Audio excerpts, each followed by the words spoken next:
Hello. Okay, this is a talk about how to spot a psychopath. The statistic, by the way, which Robert Hare, who invented the psychopath checklist, came up with, is that 1 in 100 people is a psychopath. So there's what? It's 100 people in the room. So one of you is a psychopath. Yeah, more than if psychopaths enjoy going to talks about psychopaths, there could be more than one of you in the audience. And I think psychopaths do enjoy going to talks about psychopaths because of item 2, grant your sense of self-worth. So 1 in 100 regular people is a psychopath, Hare says, but 4 in 100 CEOs are psychopaths. So you're 4 times more likely to be ruled by a psychopath than you are to have one as your subordinate. Okay, so I'm now a professionally trained, and I've got to say extremely adept, psychopath spotter. And I will tell you the story of how I became a psychopath spotter and what I did with my powers. It started, I was at a friend's house, and she had on a shelf a book called the DSM. Do people know the DSM? It's the Manual of Mental Disorders. And it used to be in the 50s, it was very slim. It's like a little pamphlet, but now it's an enormous book. They've come up with a huge number of mental disorders. There's 886 pages, 374 mental disorders. So I was leafing through the book and wondering if I had any mental disorders, and it turns out I've got 12. I've got generalized anxiety disorder, which is a given. I've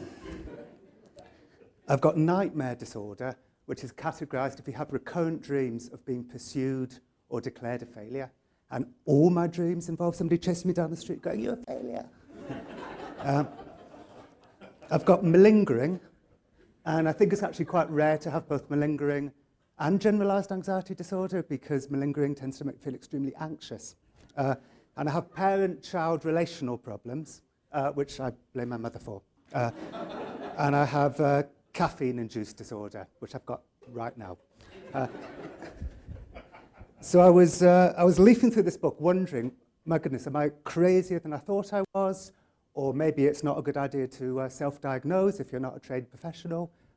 Or maybe the psychiatry industry has a strange fetish to diagnose normal behavior as a mental disorder. And I had no idea which was true. I was quite excited, by the way, to have so many mental disorders. It kind of made me feel like, you know, it's good to know there's something wrong with you.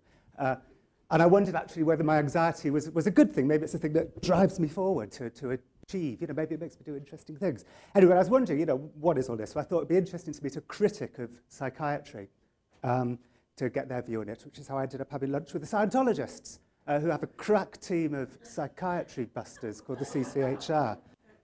So I said to them, can you prove to me that your thesis is right and that psychiatry is a pseudoscience? They said, yes, you can. We can prove it to you. We can introduce you to Tony. So I said, who's Tony? And I said, Tony's in Broadmoor. Now, Broadmoor is Broadmoor Hospital, which used to be known as Broadmoor Asylum for the Criminally Insane. So I said, what did Tony do?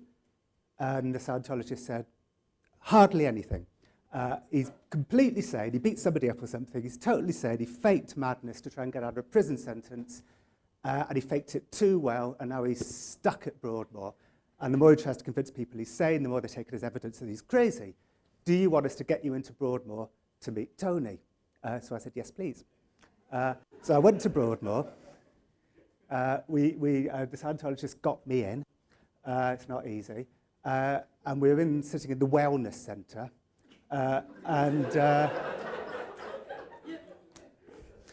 Brian, the Scientologist, said, by the way, Tony's the only person in the entire DSPD unit to have permission to meet people in the wellness centre. So I said, what does DSPD stand for? And he said, Dangerous and Severe Personality Disorder. So I said, is Tony in the part of Broadmoor that houses the most dangerous people? And Brian said, yeah, isn't that crazy?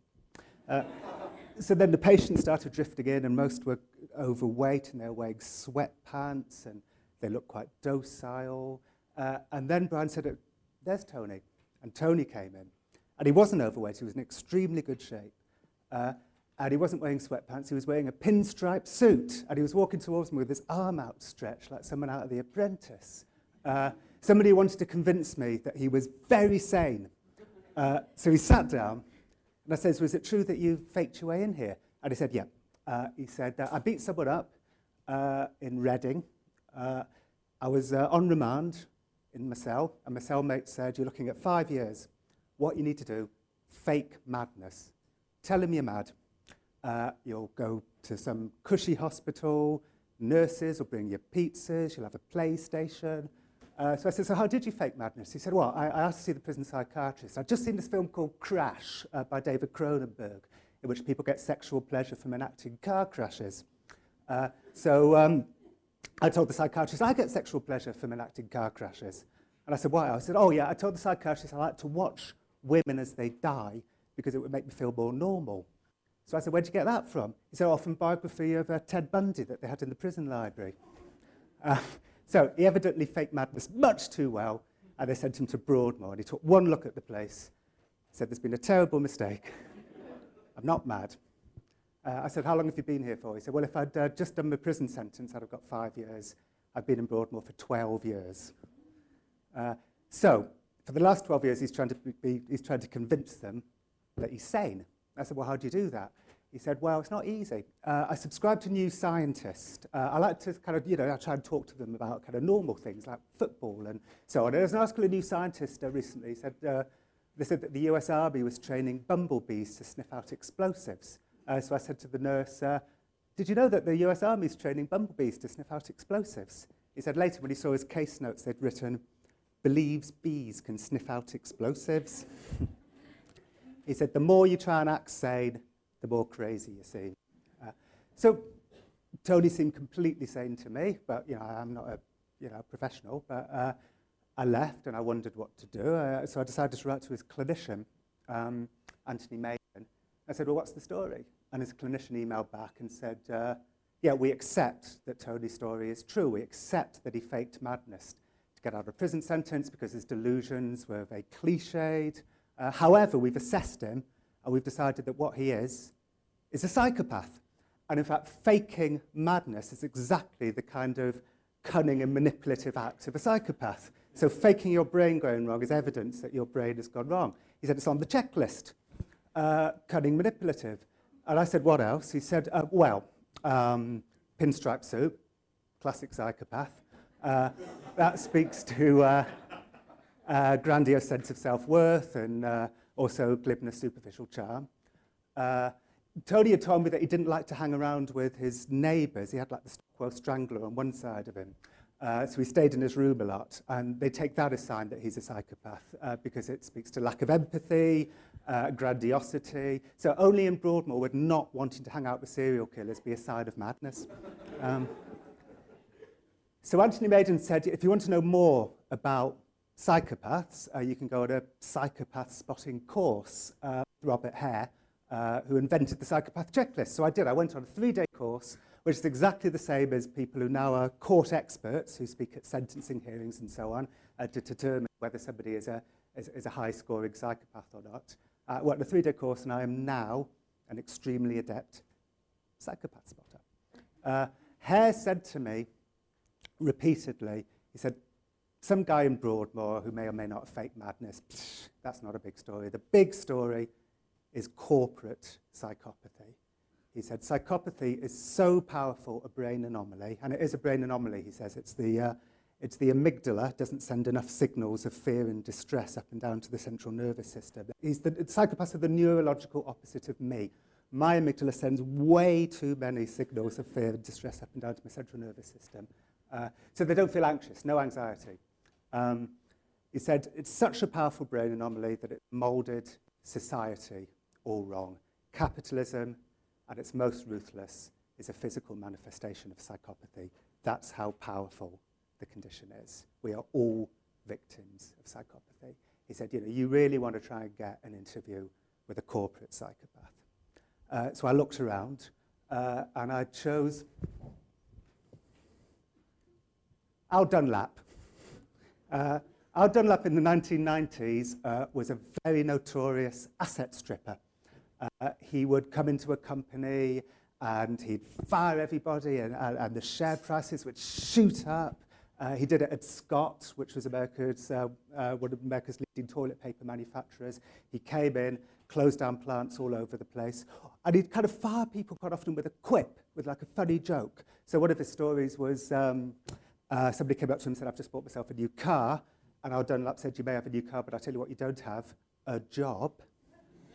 One time he went to a plant in Mobile, Alabama, and asked somebody how long he'd been working there, and the guy said 30 years. And he said, why do you want to work at a place for 30 years for? It makes no sense. And then he closed the plant down and fired everybody. He said something that wasn't psychopathic, like, for instance, he said no. I didn't ask him about promiscuous sexual behaviour, because his wife was there, and frankly, I'd chickened out. But he said no to juvenile delinquency. And he said no to early behaviour problems. He said, because I got accepted into West Point, and if I was a delinquent, they wouldn't have had me in. There's no rumours of affairs. He's only been married twice. Admittedly, his first wife cited in her divorce papers that he once threatened her with a knife and said, I always wondered what human flesh tasted like. But he has only been married twice. Also, by the way, he would often speak about his wise and supportive parents, but didn't turn up to either of their funerals. But even so, there was quite a few items on the psychopath checklist that didn't apply to him at all. So I thought to myself, well, I won't put that in the book.